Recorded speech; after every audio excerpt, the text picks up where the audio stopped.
Salut à tous les rentiers.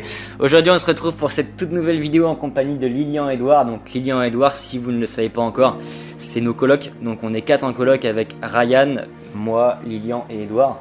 Donc on a fait une colocation pour vraiment être dans les meilleures conditions pour pouvoir créer un business rentable. Donc on a différents business aujourd'hui, on n'a pas uniquement la conciergerie, mais il faut savoir que Lilian et Edouard, c'est les 3e personnes qu'on a accompagnées à justement créer un business de conciergerie, parce que c'était vraiment nos amis. Et au moment où ils sont arrivés, ils vont vous raconter un petit peu leur histoire, mais au moment où ils sont arrivés sur la ville, il n'y avait pas forcément de business qui tournait, et donc on les a vraiment accompagnés à créer un business de conciergerie rentable quand même, parce que pour le coup aujourd'hui ils ont 5 logements en gestion et ils ont réussi à récupérer ces 5 logements en moins de 2 mois, et c'est ce qu'ils vont vous expliquer dans cette vidéo. Je vais leur poser une série de questions qui va vraiment retracer un petit peu leur parcours, ce qu'ils ont fait avant, ce qu'ils font maintenant, comment est-ce qu'ils ont fait pour atteindre ce résultat, et surtout tous les business qu'ils sont en train de créer aujourd'hui. Donc du coup dans cette vidéo je vais leur poser une série de questions à laquelle ils vont répondre, et justement on va bien comprendre tout leur parcours. Donc cette première question: avant le business de conciergerie, qu'est-ce que vous avez fait comme business? Donc moi je l'ai un peu expliqué dans la vidéo précédente. Donc là j'ai 21 ans, okay. Et j'ai fait 2 ans de BTS comptabilité et gestion après le bac. Okay. Après le bac du coup je me suis laissé 1 an pour me lancer dans le business. Donc j'ai commencé tout le monde connaît, mais le dropshipping. Yes.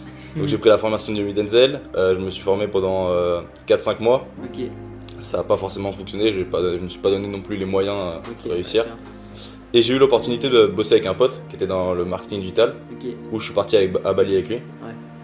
Et du coup j'ai rencontré des entrepreneurs, etc. Donc je me suis fait un bon réseau. Okay. Et ensuite je suis revenu en France, et là on a fait 1 mois de colocation ensemble, et c'est un peu à ce moment-là où tu nous as formés à la conciergerie. Yes. Donc je vais laisser Edouard se présenter aussi. Donc moi du coup je m'appelle Edouard, j'ai 20 ans, enfin 21 depuis hier. Bon anniversaire. Ouais, merci. Et donc j'ai commencé par le business des box par abonnement, c'est le premier business sur lequel je me suis concentré. Du coup j'ai fait ça pendant vraiment 1 an, où je me suis focus là-dessus. Après j'ai pas eu les résultats que je voulais, donc j'ai arrêté au bout de cette année-là. Pendant ce temps-là, j'ai fait 2 ans d'études aux États-Unis, donc j'étais en bachelor de finance, et à côté je faisais de la course à pied. Donc je conciliais sport et études là-bas, et c'était vraiment une bonne expérience, ça m'a permis de devenir bilingue et tout, donc ça m'a appris vraiment pas mal de choses, j'ai fait de belles rencontres et tout. Suite à ça, du coup, là je suis rentré en mai 2023, et c'est là qu'on s'est mis en colocation tous les 4 avec Ryan qui est pas dans cette vidéo. Et comme disait Lilian, du coup c'est là qu'on a commencé nous à se faire former pour le business de conciergerie avec Martin et Ryan.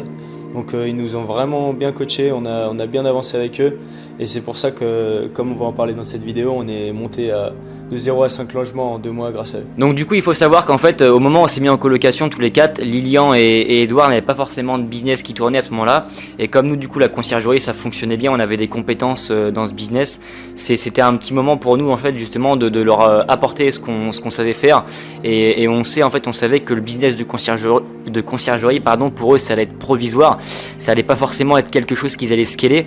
Donc en fait il faut savoir que le business de conciergerie, quand tu vas créer un business, soit tu pars dans l'optique de dire ok je prends 30-40 logements et du coup je me fais des gros revenus, ou soit tu peux aussi te dire, comme par exemple ce que c'est dit Lilian et Edouard, de se dire on prend 4-5 logements maximum, et avec ces 4-5 logements je me fais des revenus passifs, ce qui me permet de pouvoir vivre, de pouvoir payer mon loyer, ma nourriture, etc. et donc me concentrer sur d'autres business comme ils font actuellement. Du coup je vais te poser une petite question, Lilian. Qu'est-ce qui t'a convaincu de justement créer un business de conciergerie? Donc moi ce qui m'a convaincu c'est de voir déjà vos résultats à 2 qui ont monté assez vite. Et du coup je me suis dit aussi que quand vous m'avez expliqué le business, etc., que ça pouvait être un truc assez passif, où on passait que 2 heures par semaine. Et vu que moi je bossais aussi pour mon pote qui avait une agence de marketing digital, forcément je pouvais avoir en même temps un revenu et bosser peu de temps dessus. Donc c'est pour ça que je me suis lancé là-dedans, et que vous m'avez aidé à me lancer. Ok Lilian, merci beaucoup pour ce retour. C'est vrai que le business de conciergerie on peut assez facilement l'automatiser, et c'est peu commun parce qu'il y a peu de personnes justement qui savent qu'on peut faire en sorte de créer un business de conciergerie qui devient avec le temps passif une fois que toutes les bonnes stratégies sont mises en place. Du coup maintenant je vais plus m'adresser à toi Edouard. Ça a été quoi les obstacles que vous avez rencontrés, ou alors les erreurs que vous avez peut-être commises, enfin qu'est-ce qui était difficile durant votre parcours dans la création du business de conciergerie? Honnêtement on n'a pas vraiment rencontré beaucoup d'obstacles parce que vous étiez là pour nous accompagner. Du coup on n'a pas eu trop d'obstacles, mais au niveau des erreurs je dirais que c'est plus en termes d'automatisation. Au début, on n'avait pas suffisamment automatisé les process, donc on recevait beaucoup d'appels des voyageurs où on était beaucoup contacté par les propriétaires pour justement des petits problèmes qui nous font vraiment perdre notre temps. Au final, on a poussé l'automatisation grâce à tous vos process. Et c'est comme ça qu'on s'est vraiment libéré du temps et maintenant on y passe plus que 2 heures par semaine, quoi. Ouais, c'est vrai que pour le coup, 2 heures par semaine pour 5 appartements, c'est dans la moyenne une fois que c'est bien automatisé. Mais il faut savoir que quand on crée une conciergerie et qu'on s'amuse à envoyer les messages, à gérer les entrées-sorties, à s'occuper du ménage, à s'occuper du linge, 5 logements ça peut être un fardeau parce qu'il y a beaucoup de propriétaires justement qui nous délèguent leur appartement parce qu'un seul logement pour eux c'est une contrainte monumentale, alors qu'en fait il y a plein de choses à mettre en place pour faire en sorte de ne pas y passer 10 heures par jour, quoi. Ok, donc merci Edouard pour cette réponse. Maintenant je vais me tourner vers toi, mon petit Lilian, mon grand Lilian. Donc je vais te poser une petite question aujourd'hui parce que les gens ne le savent pas forcément, moi je le sais. Qu'est-ce que vous faites comme business, mis à part le business de conciergerie? Parce qu'il faut savoir que c'est pas leur activité principale, mais c'est surtout une rentrée d'argent passive, en quelque sorte. Ok, du coup, on a la conciergerie où on a 5 logements. Okay. Et on passe, comme disait Edouard, 2 heures par semaine, même moins. Ouais. Et on développe aussi un business de nettoyage à côté, où ça fait 4-5 mois qu'on est dessus. Et du coup, on le développe au fur et à mesure, sur plusieurs secteurs, etc. Et du coup, voilà. Mais du coup, en termes de services dans ton business de nettoyage, qu'est-ce que tu proposes exactement? Ça se passe comment exactement? Parce que c'est vrai que le business de conciergerie peut être un peu assimilé à un business de nettoyage, alors que ça n'en est pas forcément un. Et il y a une énorme différence entre ce que nous on peut proposer avec la conciergerie et ce que vous proposez avec votre business.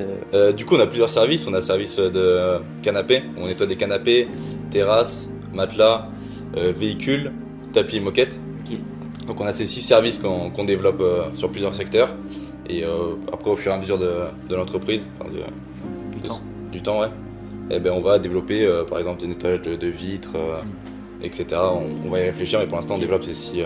Ouais, donc pour l'instant c'est plus faire des particuliers.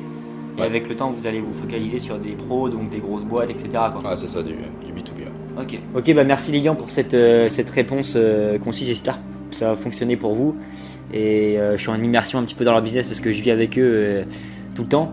Et ça commence à bien fonctionner, donc je me fais pas trop de soucis pour eux. Ok, ça marche, merci pour cette réponse. Maintenant, Edouard, je te pose une petite dernière question. Quel conseil est-ce que tu pourrais donner à une personne qui souhaite créer un business de service en général ou plus particulièrement de conciergerie? Est-ce que tu aurais par exemple 3 ou 4 conseils que tu pourrais nous partager pour celui qui débute? Ouais, du coup, je pense que je pourrais donner 3 conseils vraiment importants pour quelqu'un qui débute, surtout dans le business de service et le business en général. Le premier, ça va être de se former. Vraiment, ça peut être une erreur que tout le monde fait, mais ça fait perdre un temps énorme si on ne se forme pas. En gros, si vous ne vous formez pas, vous allez apprendre sur le tas, mais tout ce temps, vous allez le perdre sur le long terme, avec ce que la formation vous aurait fait gagner.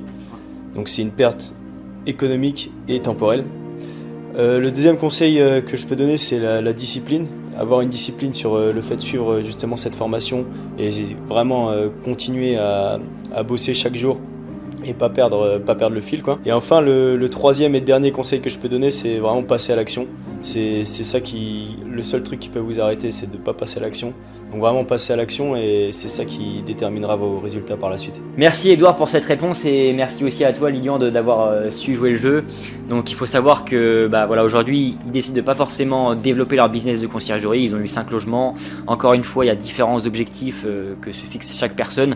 Soit on veut créer un business de conciergerie qui rapporte beaucoup d'argent, ou soit on crée un business de conciergerie comme on fait Lilian et Edouard, qui leur permet justement d'avoir des revenus passifs sans forcément trop y consacrer de temps, mais qui sont quand même assez confortables. Parce qu'aujourd'hui ils tournent quand même entre 1500 et 2000 euros par mois avec leur business de conciergerie, donc c'est quand même assez intéressant. Donc si toi aussi le business de conciergerie t'intéresse, sache qu'on a créé une formation 100% gratuite. Tu vas retrouver le lien en description. Donc on te partage vraiment 4 vidéos où on t'explique en détail comment créer un business de conciergerie rentable en 2023. Et il y a aussi une petite vidéo qui va s'afficher autour de ce cadre.